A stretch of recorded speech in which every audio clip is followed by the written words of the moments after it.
Welcome back to Meet You at Breakfast. I am Ben here with Julia and Brian to talk about episode number 6 of the Traitors US season 4. And I think we had a best episode of the season. I think consensus so Definitely. Yeah, I can't believe it's already episode 6 too.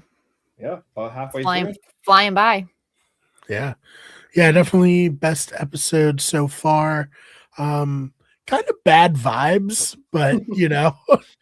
well, I'm hoping that now that Ron, I really like Ron, but now that he's gone, there won't be like one consensus person to ostracize, and we can get to a little bit better of like vibes, like I said.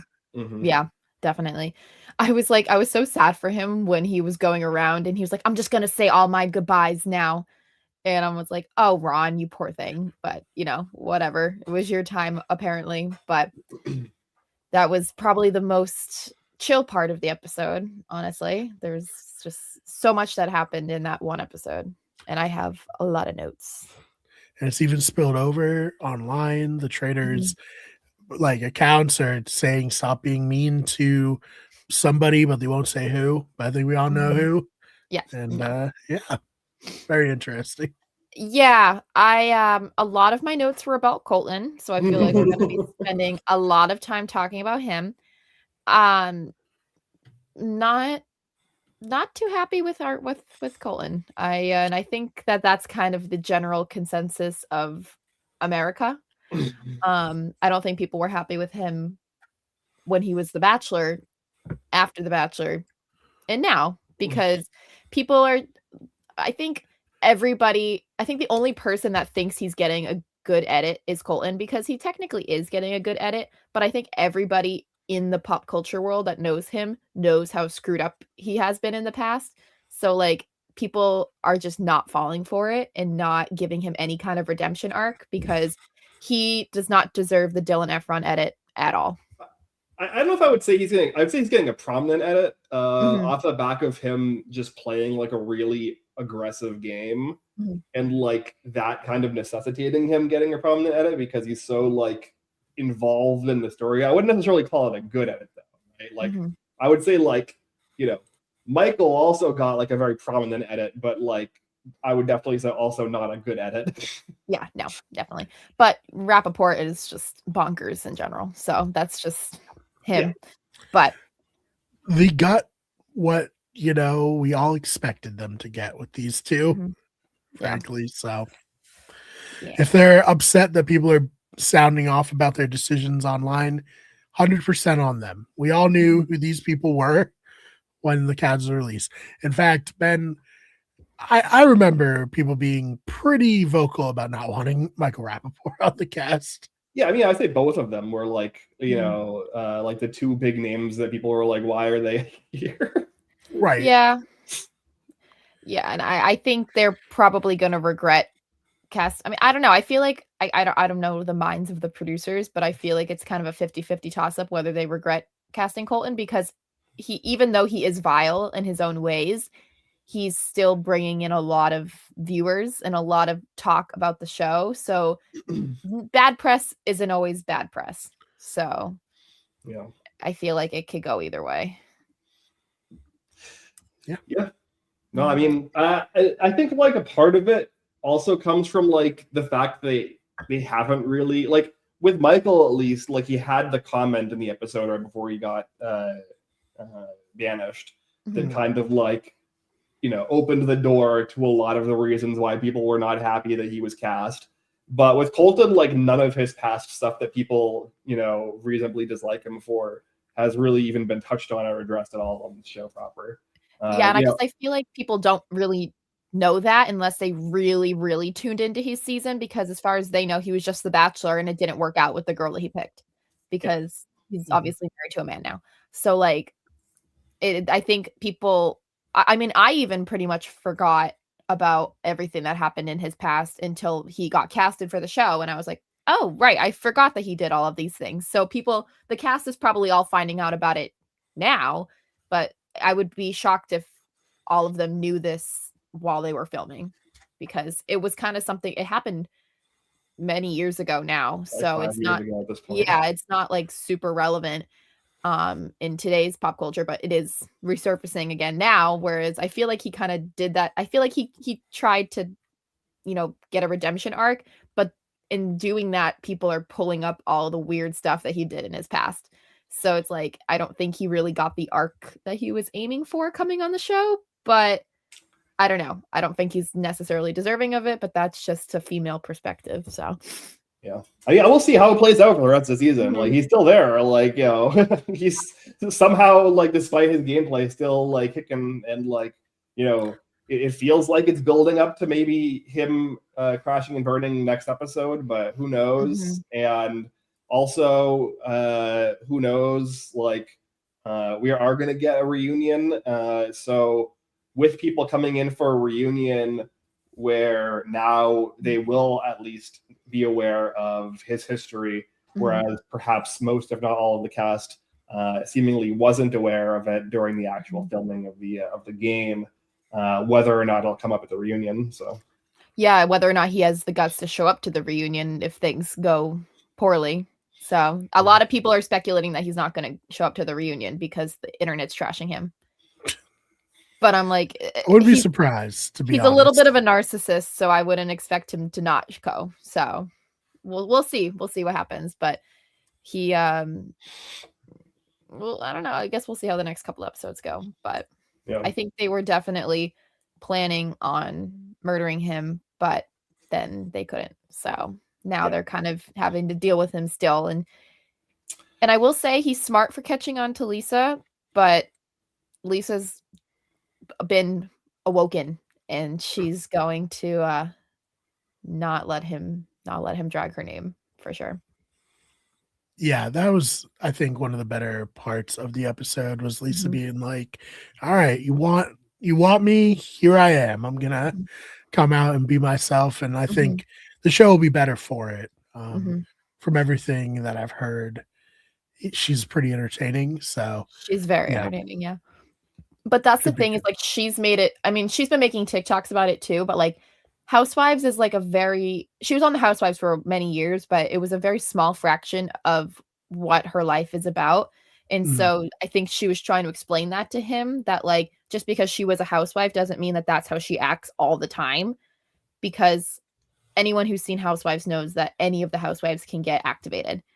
And so it just happens. And like, and for him to be like, it's like it's a bit hypocritical of him to be like, oh, well, you're not acting. I saw someone say on TikTok, they're like, oh, Colton is a bit of a hypocrite for calling out Lisa for not acting how she did on the Housewives, when Colton is not acting how he did when he was the Bachelor. So it's like, you got to call a spade a spade. So I don't know. So I think, I mean, he's smart too, and I think he's dangerous going forward for the Traitors just because he is catching on. But I think it was really stupid of him to try to make that like deal with Lisa. And I think she's going to expose him for that for sure. Yeah. Yeah. What are your thoughts on this deal, Brian? Because I have like mixed feelings on it. I mean, it's a good like idea if say you're Natalie and Jam was a traitor. Maybe you could make it happen. But I don't think you could make it happen with somebody who you're not that close to. Like if Colton had picked Rob out as a traitor, he probably could have made a deal like this. But it wasn't going to work with Lisa after, what was building through the whole episode. So not a bad idea to try it, but a bad idea to try it with this particular traitor. Yeah. In theory, the idea was there. Execution, not great. Yeah, I'll say I pretty much agree. I think that there's like a number of issues. Like, one, he'd already been like throwing her name out to basically like half the castle, and that had like obviously gotten back to her at this point. Which is like, you can't like take that back. Like that's kind of like a toothpaste out of the tube kind of scenario, where like you can't be like retroactively like, oh, actually never mind, I don't have any sus on Lisa anymore for reasons. Like that doesn't really, that's not gonna fly. And then like the only way this kind of a deal could hypothetically play out in like a symbiotic way is with her recruitment. That's the only end game for this kind of a deal. Yep. And in order for somebody to be recruited, like if you're a traitor, you want to recruit somebody like either for two reasons. One, to throw them under the bus, to like just feed the faithfuls a traitor, basically. Or to recruit somebody that you trust that you can actually like work an endgame with. And if you have no relationship, like prior like established relationship with a person, then like and you're basically approaching the deal as if you're kind of like extorting them, which is what Colton was doing. Like it wasn't really like a good faith deal. It was like very much like a blackmail extortion kind of vibe. He just wanted her to expose herself. Yeah, there's no incentive for like Lisa to do this. Yeah, especially since she already doesn't trust him. Yeah, like like in order for you to successfully extort somebody, you have to have power over them. But like Lisa is the one with the power in this dynamic, so it doesn't really make a lot of sense. No, Colton doesn't really make a lot of sense. And I mean, he's right on the money with thinking that she's a traitor, but the execution of all of this is just so wrong. And I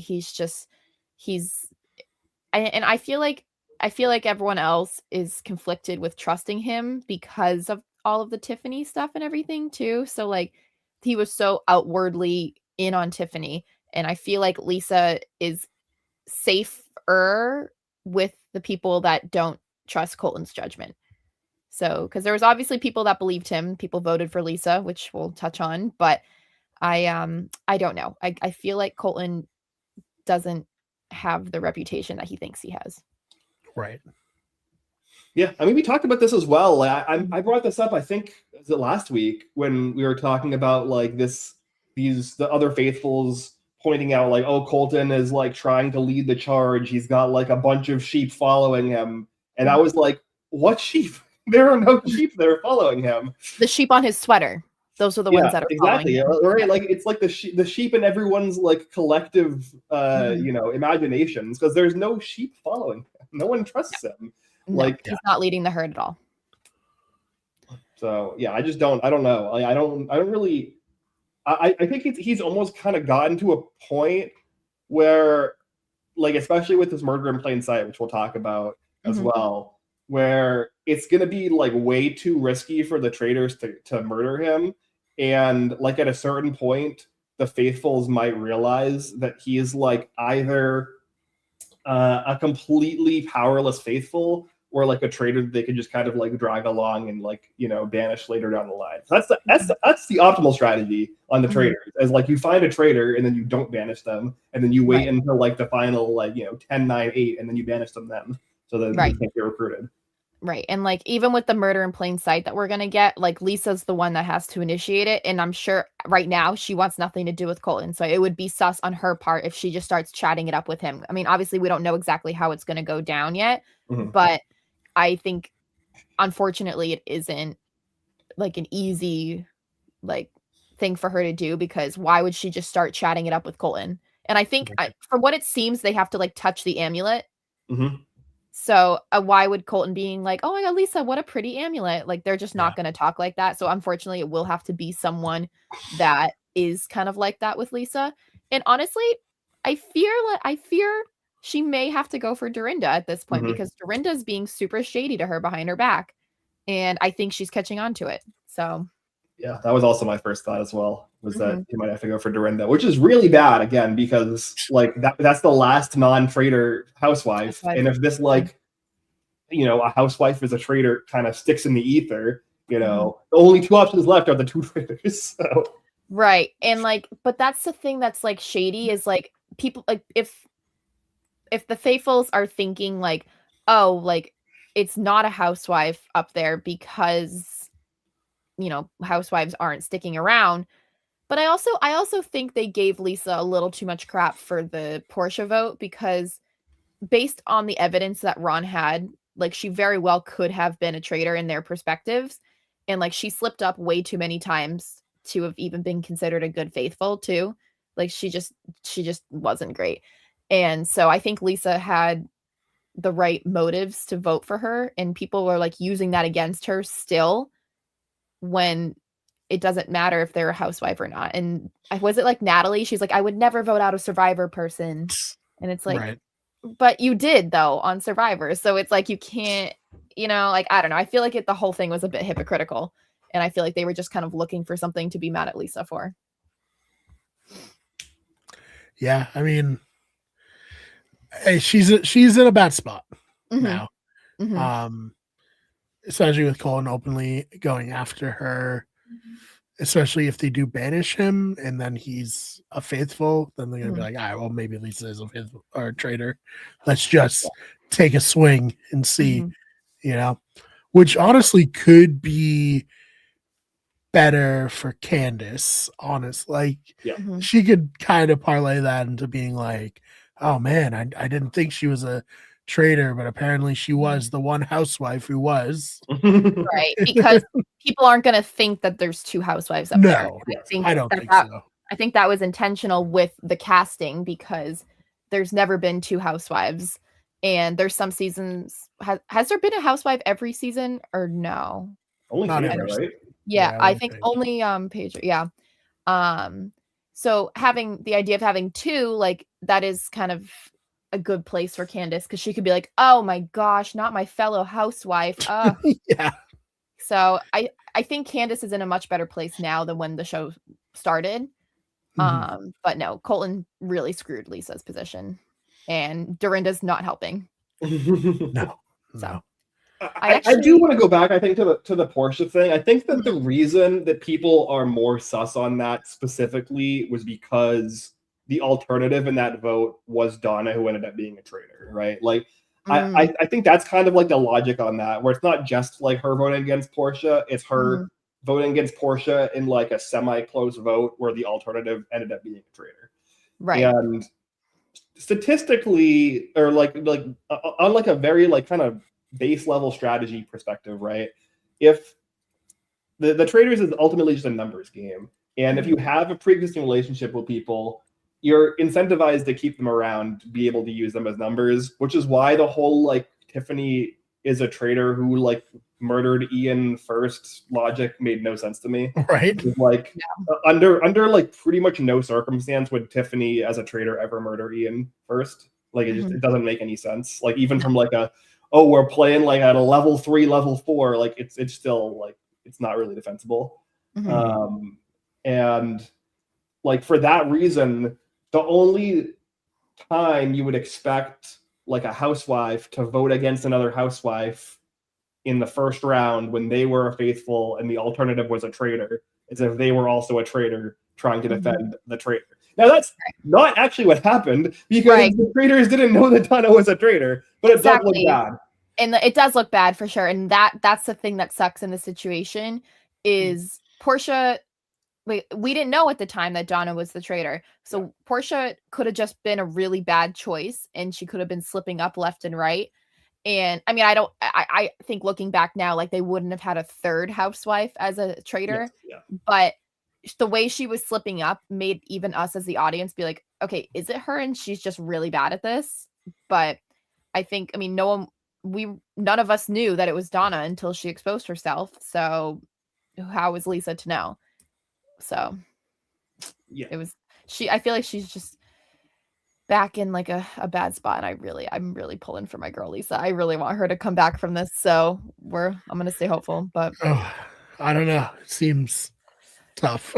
Yeah, I mean, I would say it would really go well on her resume to make it to the end if she pulls through this. I think she just has to do a lot of damage control, and if Colton gets out of there sooner rather than later, I think it'll help. But I'm okay with Colton and Dorinda going. I've never seen Housewives of New York. It's just one of the franchises I never got into. But allegedly Dorinda is getting like a good girl edit, and she's actually like not a great housewife, and like she got like a really bad rep from Housewives of New York. So I guess right now she's getting like a good girl edit, and I didn't really realize that until I watched some clips back from New York, and I was like, oh, she is getting a good girl edit. But Ron said that she said some pretty like not nice things to him that didn't make the edit. So Yeah, He I saw said that. he'll talk about it eventually, so we'll see. Well, Yeah, this is good. yeah. I did see that too, because she was pulling out the whole like, you never asked me about my family and like all this stuff at the round table, but we could have before that could have been when she said nasty things to him. Why would he want to learn about your family if you're being nasty to him? So it could be all relative in the end, but I think that that's an interesting thing to kind of keep an eye on too, because allegedly Dorinda and Lisa are supposed to be good friends outside the house, but yet she's throwing her right under the bus. So it seems as though that is pretty much on character for her. Yeah. So yeah. Right. You guys have any thoughts on the mission? I thought this was definitely the weakest mission of the season so far, which is kind of funny that like the weakest mission kind of happened also in the best episode, at least so far. Yeah, I was a little disappointed because last year, like that was such an iconic mission with like Sandoval doing the whole like that whole thing. So that was such an iconic mission, and for it to be, it was kind of lame, but I don't know. Yeah. I feel like the missions are a hit or miss, whether they're lame or not. So it's just, I feel like the missions are just filler in the show, but whatever. They can be entertaining. They got lucky that they didn't get like bugs dumped on them like they've done in previous seasons. Mm-hmm. They probably will. Like last year, they did the one where they had their hands in the box. All right, Yeah, I feel like they might do something like that again. But yeah. I mean, I like a good little like puzzle solving thing, as much as the next guy, but like it wasn't particularly compelling, and I think like I think they made the correct decision to kind of yada yada over the back half of it, right? They showed they showed the focus on who was it? Well, like Candace and Tara, I think, screw up the first round, and like they made a big deal of that, and then basically the entire rest of the mission they were just kind of like run it on 2.0 speed or whatever, 1.75 speed. Yeah, they're like Sally Stone. Okay, yes, good, you got the money. There you go. Okay, cool. Next. This kind of reminds me of like in Big Brother, where they're like the first person to run a comp gets like the full thing, and then the rest of them they just edit in. Right, clips. like a solo veto. They just go one at a time, take their time. Yeah, because like it probably was a more fun thing to play in person than to watch.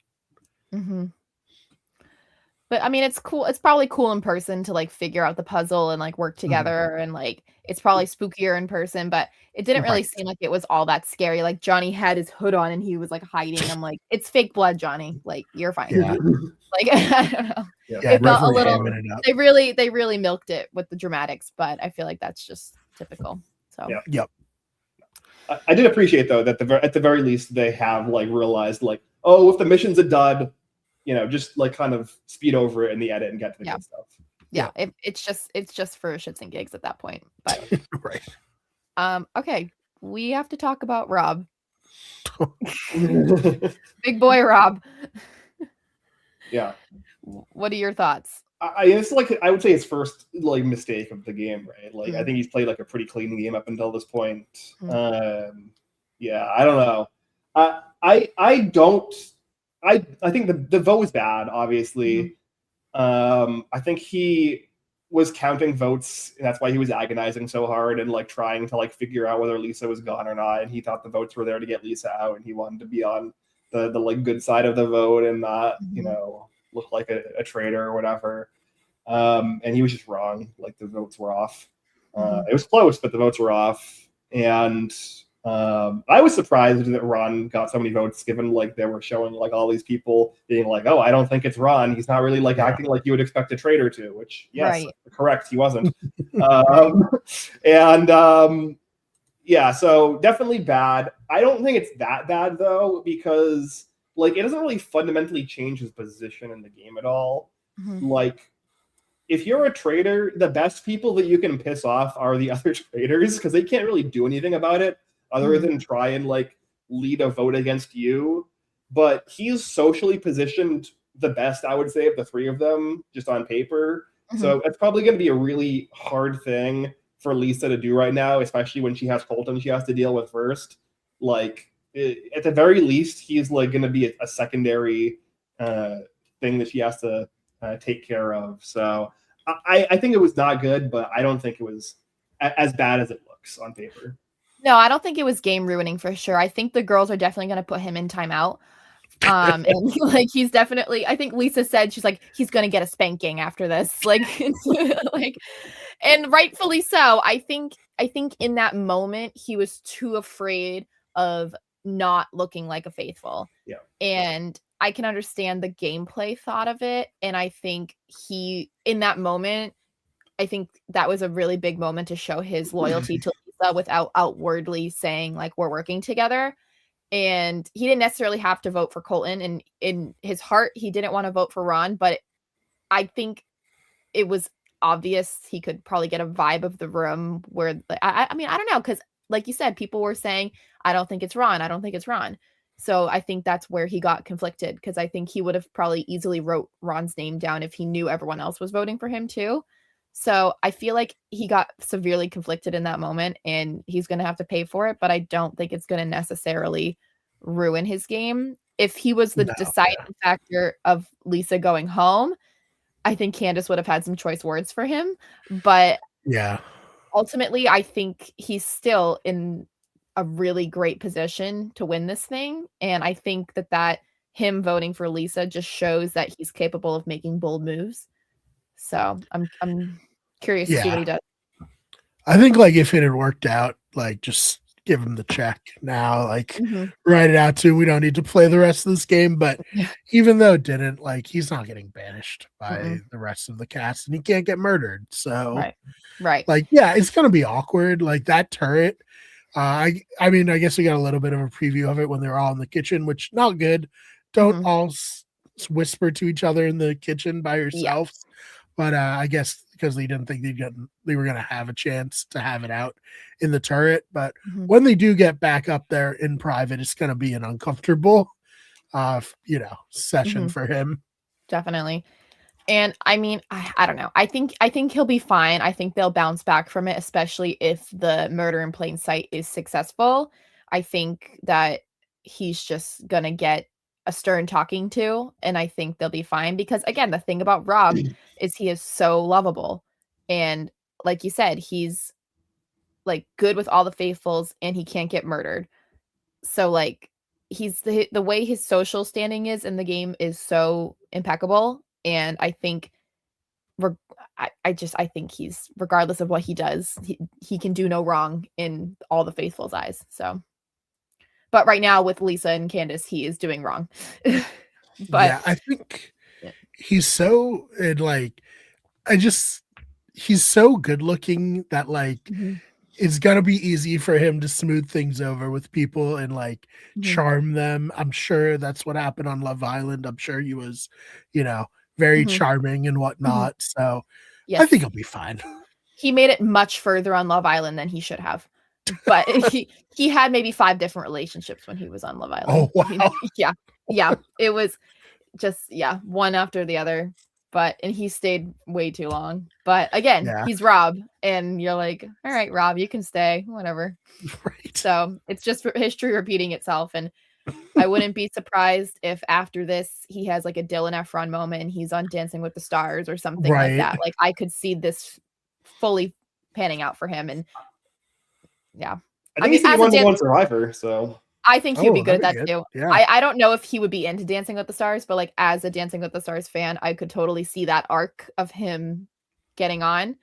But we'll see. But I'm planning ahead for my future. Yeah. Say he will be employed. I'm being optimistic. I think Rob's okay. Rob's always gonna have a career. Yeah. He's too cute not to. Yeah, I mean, like, and best case scenario for him, right, is like this murder in plain sight goes down. Maybe Colton gets murdered. Maybe somebody else gets murdered. Maybe Lisa makes it really obvious, and then she gets banished. Then he doesn't have to deal with the turret. Yeah, that'd be good. Like, so good. So, like, like he literally might never go back up into the turret with Lisa. Like, it's and he's maybe we'll see. I guess how this 8-person alliance thing kind of plays out as well. Because him being the one traitor in that, which is like this kind of majority group that, Johnny and Tara and Kristen are trying to like put together. Weren't they trying to work Candace into that somehow too? I think they had brought her name up, but I think that the plan was that they were going to try to snipe out Colton here. They failed at orchestrating a basic majority vote somehow. And the reason I think they didn't pull in Candace was because they knew that she had been so hard on Ron for basically the entire season so far. And so like they didn't really think that she would kind of flip that way. Right. Now Candace has to come up with a new strategy for the roundtables because she's had like a dead set run this whole time. So I'm curious to see what she does now because she had it kind of easy sticking to her gun. She's like, it's Ron. It's Ron. I'm writing down Ron every single time. So I think now she kind of has to, I think if the smartest thing for her now is to kind of get in with that group of 8 and kind of just vote with them if they're doing the majority thing, because they were already considering pulling her in anyways. So I think she's already in a good space with that group. But then again, there's only a couple of people left that aren't in that group. So eventually they're going to have to all start turning on each other. So as long as she's on the good side of that, Rob's already on the good side of that, but as long as Candace can get on the good side of that too, I don't see Lisa getting on the good side of that. But I can see Candace and Rob kind of being in everyone's good terms. So yeah, I mean, my prediction would be is like this Lisa Colton thing resolves in some way with one of them either getting murdered or banished or both. And then I would think that the next target's probably going to be Jam Jam, if I had to guess. Like that kind of seems like the way the like kind of story, you know, of the game is kind of playing out. Yeah, and like we're hearing more from Mark too. He's speaking up more too. So I think I get all my information from TikTok, I swear.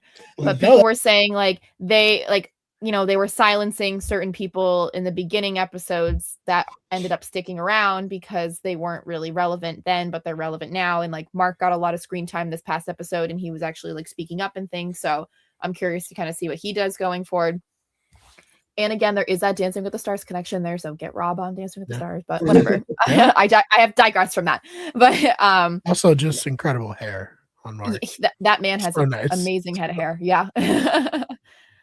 But and he puts it all the way up into a bun on Dancing with the Stars most of the time too. So, but yeah, I think that Rob is still in the best place, and I think Candace is in a much better place than Lisa is. Yeah, I'm worried. I'm worried for Lisa. I just don't see how she can make the end game here. I know. And like, I love her so much. And I'm like so disappointed because it's just Colton. Like, she was cruising before Colton pointed the fingers at her. Yeah. Like, I mean, granted, it did shake up the game. And like, that's what we want. We wanted a little something going on. But like, come on, Colton, like, just shut up. Like, gosh. Exactly. That's my girl. But I was worried about Candace in the beginning of the show, and now I'm worried about Lisa. It's like, what happened? Yeah, I mean, this is kind of the thing, right? Where like it's like very much a case of, especially with these like celebrities and like reality TV stars that people know, and like, you know, you kind of have like a feel of what their personality is on TV in particular. Like it's just like really it's a death sentence to just act in a way that isn't what people expect you to act. So like, yeah, Candace was messy in like the first round or two of the game, you know, with the like Portia and Michael stuff at the beginning, and then like her like throwing a sympathy vote for Tiffany and stuff like that. Like this is like kind of on paper like messy gameplay, but like that tracks with her personality, and so people aren't looking at it as like traitorous. They're looking at it as like that's just how Candace is. Like that's how she would behave, like regardless of whether she's a faithful or a traitor. Whereas like Lisa legitimately has been very quiet and like has been deliberately acting like very quiet and like playing a background role when that isn't how she historically is when she's on TV shows. And like, you know, like whether you know like Colton or not, like he is correct. That is like something that you should point out, and that is like usually a relatively good tell. Yeah, I mean, she's very publicly known for being outspoken and very much can get in your face and speak her mind and all these things. So, but she also is an actress as well. You know, she was a soap actress. So like if she wants to act, she can act. And Who knows if she, like so, you know, it's like people like obviously Housewives is her biggest, you know, thing that she's known for, but she's also done a lot else too. And I think that's why what she was trying to explain to Colton. She's like, you only know like a sliver of me, and like I'm not only a housewife. It's something that I did, but it's not all that I've done. Yeah. So I think I'm glad that she was said that in front of a crowd of people. Episodes of Days of Our Life. Mm-hmm. Oh my God. Yeah. Yep. She was on. I know they shoot those quick, but she was a soap actress for many years, and then she did a bunch of other stuff. She's a big QVC girl, big business owner, and like she's like a very complex person. And so like, I mean, I even understand her saying that Housewives is just a fraction of what she's done in her life. I mean, it's the most iconic thing she's done in her life, but it's not all she's about. So I think that's what she was trying to get across to Colton, and I'm glad that other people were in the room and heard that, because the people that do know her outside the house can probably vet for that. But I don't know, the people like Dorinda that know her outside the house aren't really backing her up. So yeah, right. Yeah, and I think once Lisa watches that back, I don't know if she's commented on it online. I'll have to check, but I could definitely see her calling Dorinda out at the reunion and being like, "Why were you egging him on? Like, if you had my back, then why were you egging him on?" So yeah, it should be interesting. Yeah, dang, she's 183 episodes of Housewives, 600 episodes. She's a hard worker. She has not stopped since the day she was born. She's made it very, very clear. She does not stop grinding ever. She was even on. Love that. She even did like Nickelodeon shows and stuff like that too. Like, she has done everything. Yep. And she's married to Harry Hamlin, and that's like her pride and joy in life. So I did see somebody. She said that she doesn't get flustered by Rob because she's used to being around someone really handsome and her husband. So. Yeah. And I think they've been married longer than I've been alive. So like, I think she's content. She only refers to him as Harry Hamlin, like full name, Harry Hamlin. So like, she knows what she's got at home. She doesn't need to worry about it. So no, definitely not. Yeah. So, yeah, I thought unfortunate that like what, you know, reality, especially on a lot of these reality game shows, like reality is reality, but like what really matters is kind of perception, and then perception becomes reality. And if like, you know, the perception of everybody in the show is that Lisa should behave a certain way, and then she's not behaving that way, you know, whether or not it's fair or whether or not it's accurate, like that's just kind of how it's going to go. Yep. Yeah, and I'm really curious to see how this banquet turns out. Yeah. I think it'll be so excited. Very interesting. Yeah. I mean, based on everything I've heard, it's going to be insane. So, do we think that it's still going to be just like they touch the amulet and then they find out they were murdered the next morning? Or do you think Alan will say it in front of the whole group, like, you've been murdered in plain sight? Yeah, I think doing it at the end of the banquet would be fun. I think that'd be cool. Yeah. I agree. I think that'd be so fun. It's like they have to sit there and retrace their steps the entire time, because now everyone knows, obviously, like they've been doing it on the show now for a few seasons. So it's like everyone knows that that's a possibility that could happen. So it's like, you don't touch things, you don't drink anything, you literally just sit there and don't engage. But you could also like, I mean, they could make it happen in so many different ways. So I'm curious to see how Lisa goes about it and who she picks. Yeah, I think it's gonna be fun. Everything I've heard is everyone's hyping it up, so I love it. Do more stuff like this. Change the format up as much as possible. You know? Yeah, keep it interesting. Exactly. I just think everyone's obsessed with the smoked salmon at breakfast. I don't know. It's making me. It's probably very good. I don't know. I don't know if I've ever had smoked salmon. It's making me want to try it. That's for sure. I don't think I have.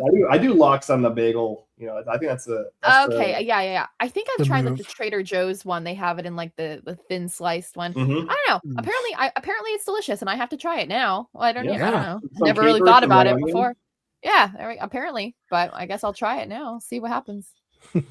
Yeah, the salmon that's like a big, very popular, right? Like the cream cheese salmon. Yeah, that's my go-to. Yeah, putting it on an everything bagel. Yeah, an everything bagel with cream cheese and then lox, red onion, and capers. Gotta try it. Yeah, I'm trying to get more into seafood, so that could be a good, start. We're a pretty big seafood family, so it's not off the wall for us. So yeah, no, but apparently I haven't tried it. So, all right, anything else from this episode?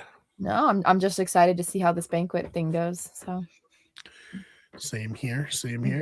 Really high. Yeah, Ben, anything you want to promote before we get on out of here? No, I think that's it. It's just the season's been a lot of fun so far. I'm hoping that it continues to ramp up. We get a good end of the season, and then we're looking at Survivor 50 in less than a month until Survivor 50 premieres. They released a really cool preview. I would say a better preview than the one they showed at the end of season 49. So really hyped me up. I was kind of like iffy after the Survivor 49 preview because there were parts of it that were good, parts of it that were kind of not so good. But the preview commercial thing they put out a couple days ago was really good. So cool. No, agreed. I got into it. I was off my Survivor grind for a while, but I got back into it this past season, so I'm excited to watch. Yes, and I actually know a handful of the people pretty well, so I'm excited. Yeah, I should join us for an episode next season. I can't wait. Obviously love Survivor, so very excited. But Julia, anything you want to promote? My new podcast, The Sure Thing, we have a new episode coming out at the end of the week. So we're excited. Our first episode did really well. So we're excited to keep it going. So it's always a good momentum when you get good traction right off the bat. So we're excited. So that's awesome.